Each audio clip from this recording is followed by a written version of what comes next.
আমরা কারো মৃত্যুদণ্ডে আনন্দিত যেমন নই, তেমনি ভাবে এই বাংলাদেশে যেভাবে রাষ্ট্রের শাসক হয়ে দেশের নাগরিক, বিশেষ করে তরুণ ছাত্র জনতার রক্তে পা ভিজিয়েছিলেন, তার বিচারের মাধ্যমে তাকে যে দণ্ড দেয়া হয়েছে, আমরা বিশ্বাস করি এই দণ্ড প্রদানের মাধ্যমে ইতিহাসের একটি অধ্যায়ের মীমাংসা হয়েছে এবং এই জাতির ন্যায় বিচারের প্রতি যে তৃষ্ণা, ন্যায় বিচারের জন্য, জাস্টিসের জন্য জাতির যে কোয়েস্ট, সেটি আজকে সম্পন্ন হয়েছে।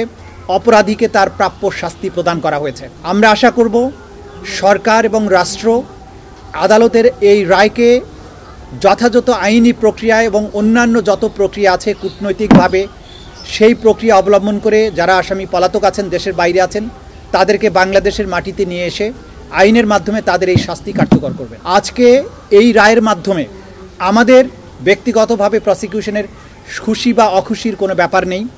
আমরা শুধু এটা বলবো যে শহীদ আসহাবুল ইয়ামিন, শহীদ আবু সাইদ, মুগ্ধ, শহীদ আনাস, শহীদ সজল, শহীদ তানজিল ইসলাম সুজয়, যাদেরকে পুড়িয়ে দেওয়া ছিল, এখন পর্যন্ত তার পারিবারিক কবরস্থানে তার ফেরার সুযোগ হয়নি, আদালত থেকে আদেশ হয়েছে। শহীদ রিয়া গোপ, শহীদ নাইমা সুলতানা, শহীদ আহাদ সহ বাংলাদেশের যে 1400 তরতাজা তরুণ প্রাণ এই স্বৈর শাসনের অবসানের জন্য জীবন দিয়েছেন, তাদের পরিবারে যদি সামান্য একটু স্বস্তি আসে, সেটি আজকের এই প্রসিকিউশনের প্রাপ্তি।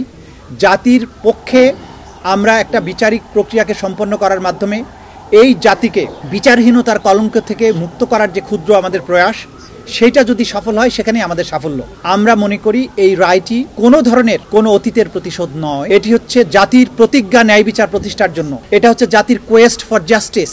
এই রায় প্রমাণ করেছে অপরাধী যত বড় হোক, যত ক্ষমতাশালী হোক, সে আইনের ঊর্ধ্বে নয়। এবং বাংলাদেশ এমন একটি রাষ্ট্র যেখানে যত বড় অপরাধী হোক, তার অপরাধের জন্য তাকে জবাবদিহিতার মুখোমুখি হতে হবে এবং তার প্রাপ্য শাস্তি পেতে হবে। এবং এটাও প্রমাণিত হয়েছে বাংলাদেশ সকল আন্তর্জাতিক নর্মস, আন্তর্জাতিক স্ট্যান্ডার্ড মেনটেন করে ক্রাইমস অ্যাগেনস্ট হিউম্যানিটির মতো কমপ্লেক্স অপরাধের বিচার করতে সক্ষম এবং বাংলাদেশ সাফল্যের সাথে সেটা করেছে।